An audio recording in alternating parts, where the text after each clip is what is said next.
Cheryl Baker, bringing you some more dishes for your Eurovision party. Today we're going to be concentrating on Poland and Ireland, and we're starting with Ireland. Here we go.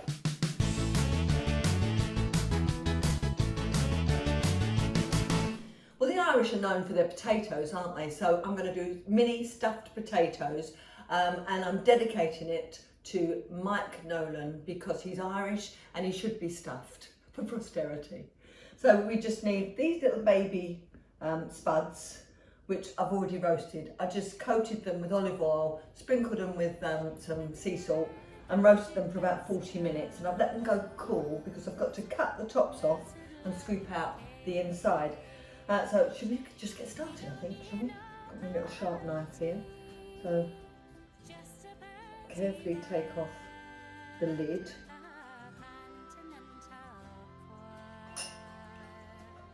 I think I'll do all of them and then I'll scoop out the flesh.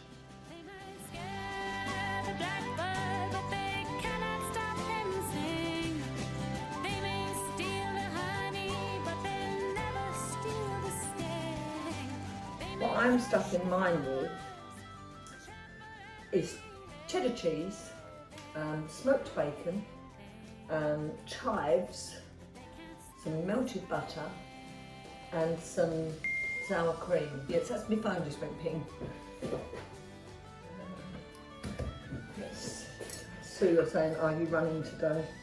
No, actually, Sue, I'm cooking. I'm making up recipes for my lovely friends and their Eurovision party.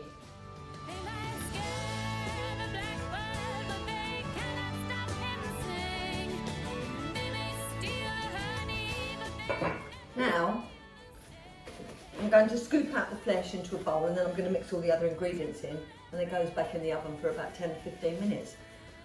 What you could do if you are making these in advance is prep it all, put all your ingredients in and put it in the fridge, and then when your guests come, bung it in the oven for 10 to 15 minutes and then they're nice and hot and bubbly when they arrive. Okay, so here we go.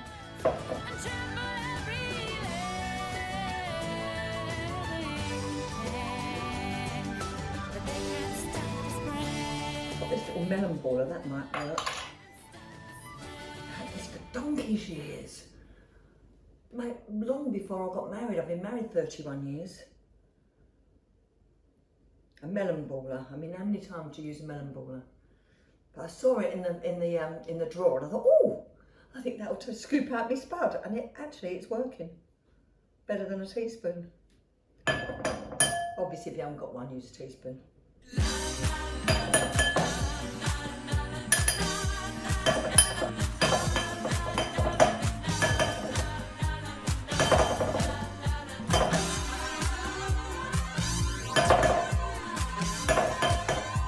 There we are. I'm going to mash that potato with a tablespoon of melted butter, a gloop of sour cream, a great big pinch of chives, a great big pinch of cheese, 2 rashers of bacon, a really good grind of pepper. Mix it all together, mash the spud. Right. Try it. Always try your food before you do the final cooking and stuff, because if it needs a bit of salt or a bit of pepper or a bit more bacon or whatever, now's the time to make the adjustment.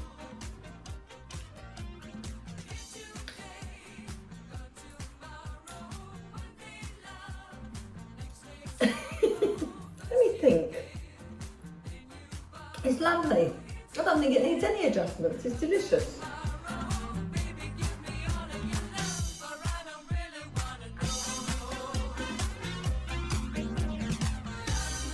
Okay, so there we have it. I'm going to put a little bit of bacon on top of that one because it looks like that, doesn't it?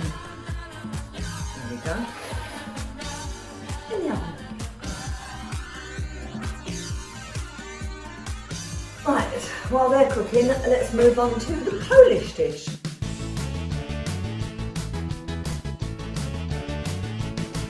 while my loaded Irish potatoes are cooking, I'm going to prep the Polish dish, which is Polish sausage and something called 𝐸𝐴, which is very particular to Poland. I'll take you through everything.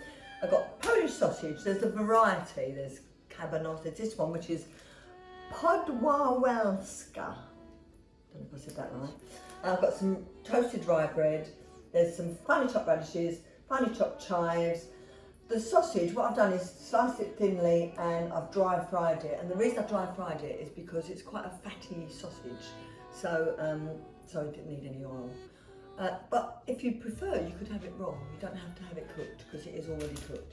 And then I've got some pepper and some sour cream and some cottage cheese. That's the thing that makes this particularly Polish.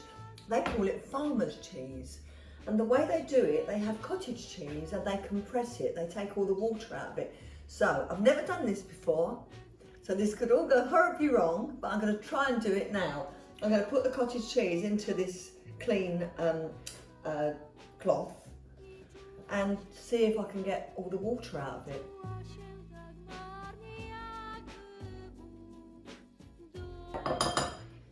And then let's see if I can squeeze the moisture out of it, shall we? They use these cloths all the time on the cooking programmes, don't they? So I think it's okay. Success! Makes you want to go to the loo, doesn't it?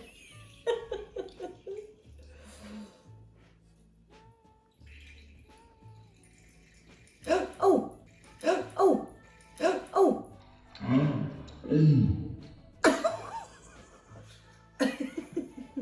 Nearly worked. I wanted it to work. But it nearly did. I'll just spoon that out. Poo. Right, I need another bowl.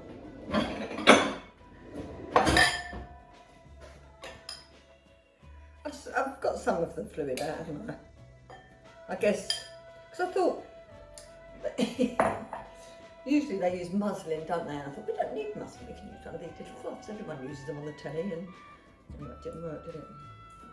Chives, so I'm going to put a big old dollop of chives in, chopped up finely.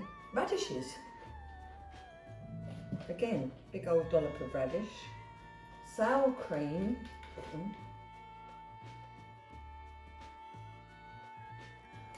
And some pepper. Right, I'm going to taste it.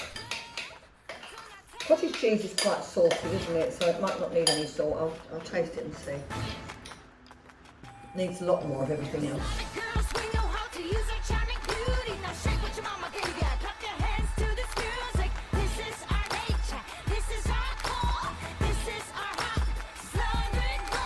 That's better. With my toasted rye bread, I'm going to cut the crusts off. So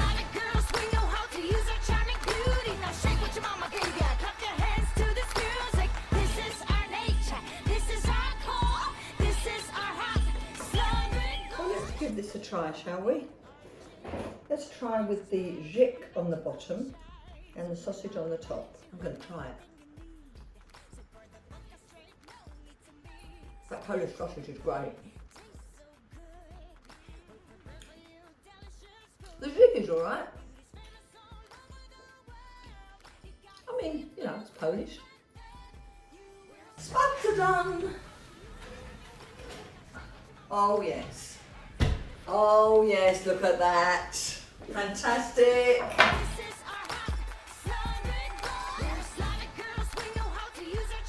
With the 𝐸𝐴 that I had left over, you see, I wasn't all that fussed about it. I gave some to my husband and he went, oh, that's delicious. So, you know, one man's meat is another man's poison. So I would say, if you've got any left, put it out as a dip and have it with Crispies. So this is today, it's Polish sausage with 𝐸𝐴 on rye bread and stuffed potatoes dedicated to Mike Nolan. See you next week.